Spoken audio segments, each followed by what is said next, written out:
Hello po sa inyong lahat mga ka-crypto. Ako po si Pinoy Crypto Trader at sa video na ito ay atin pong pag-uusapan ang tungkol dito kay VeChain kung paano maging isang millionaire or kumita ng milyon kung kapag na-hit ng VET token ang presyong 10 cents or 0.1.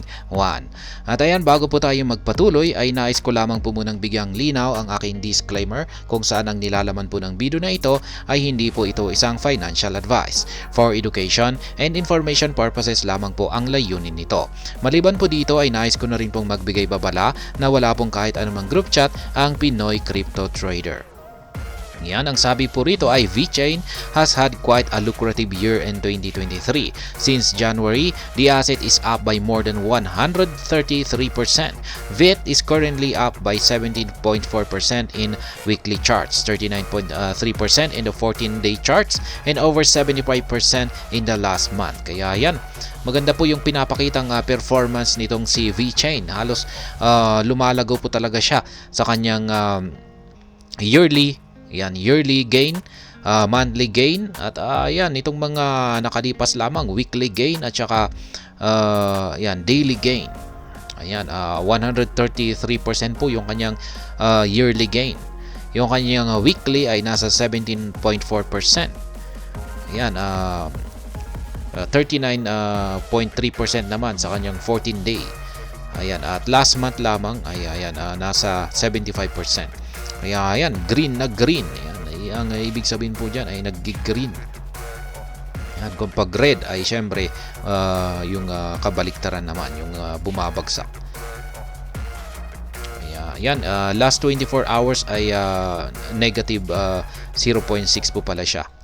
Yan, pero yung mga 7, 14 days, 30 days ay ayan, halos mga green. Yan, mga kulay green po sila. VET is a supply chain based project that is involved in a variety of initiatives. The project introduced the Hive event, which garnered significant attention in the crypto space. Moreover, the team unveiled a new white paper for the VET 3.0 protocol in March this year. Yan po ang tungkol dito kay VET or VeChain. Isa po siyang supply chain based na project na yan, meron po itong kaugnayan sa mga iba't ibang mga initiatives. Yan, meron po silang inintroduce na tinatawag po nilang Hive event.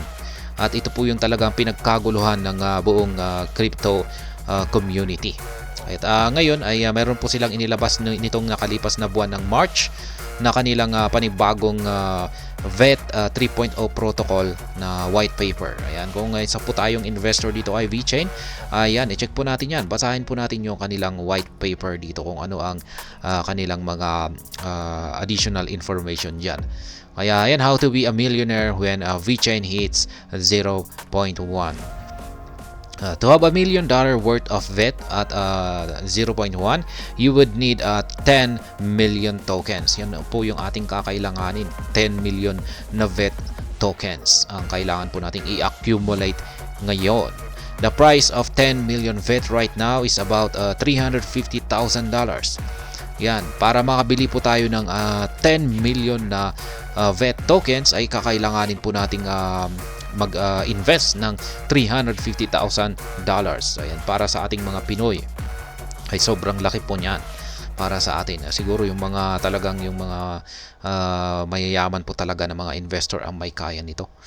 And the price rise would translate to a growth of over 185%. However, the question now is whether VET can rally another 185%. In short, the project has the potential to do so. The token has already rallied by over 180% since January. If it can continue its bullish path, VET could hit 0.01 or 1 cent as early as next year. Kaya yan. Ayon po dito ay meron daw kakayahan itong si VET na magpatuloy po sa kanyang rally or uptrend. Yan. Sa katunayan ay si VET ay nagawa na po niyang umakyat ng higit sa 180% mula pa noong buwan ng January.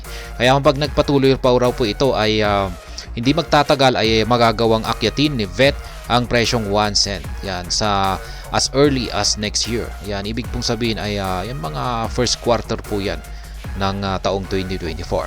Change Li, however, predicts VeChain to reach 10 cents by July 2026, almost 2.5 years from now. As for 2024, Change Li anticipates a maximum price of 6 cents, which could attain in December.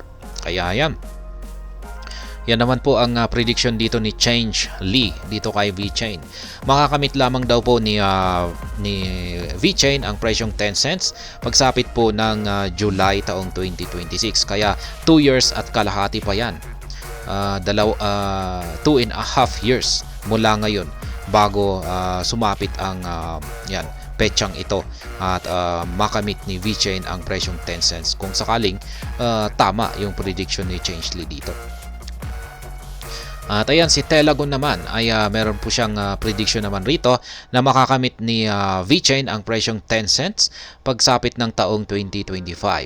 Ayan, the platform anticipates the token to hit a maximum price of 9 cents sometime in 2024. Kaya ayan, dito sa paparating na taong 2024 ay hanggang 9 cents lamang po yung kanyang magagawang akyatin. Pero pagsapit daw po ng taong 2025 ay dito po niya talaga tuluyang makakamit ang presyong 10 cents. Yan po ang prediction naman ayon kay Telagon. Nonetheless, we could reach the 10-cent target in 2024 if the crypto market enters a bull run. Many analysts have predicted a bull run in 2024, fueled by a spot Bitcoin ETF approved by the US Securities and Exchange Commission and the BTC's halving event in April next year. Ayan, marami pong mga eksperto ang nagsasabi na magagawa pong akyatin ni VeChain ang presyong 10 cents dito sa taong 2024 sapagkat ang taong 2024 ay meron po kasi tayong dalawang matitinding catalyst at yan po ang approval ng spot Bitcoin ETF at syempre ang paparating na rin na Bitcoin halving event. At ayan, sa tingin ko ay posible po may kakayahan po yung ang VeChain na akyatin ang presyong 10 cents dito sa taong 2024 kasi sa tingin ko ay magiging matindi po talaga ang impact ng mga dalawang catalyst natin na binanggit po natin kanina, ang spot Bitcoin ETF at ang Bitcoin halving. At ayan, hanggang dito na lamang po tayo sa video na ito. Sana po ay inyong nagustuhan ang aking paliwanag dito. Kung inyo po itong nagustuhan ay pakiclick lamang po ang like button nito. Para naman po sa mga bago lamang dito, kayo po ay aking inaanyayahan para mag-subscribe. Pakiclick na rin po ang bell icon nito dahil ito po ang siyang magsisilbing notification nito sa mga bago kong videos na akin pong ina-upload sa aking YouTube channel na ito. Marami pong salamat sa panunood. Ingat po tayo lagi at God bless po sa ating lahat.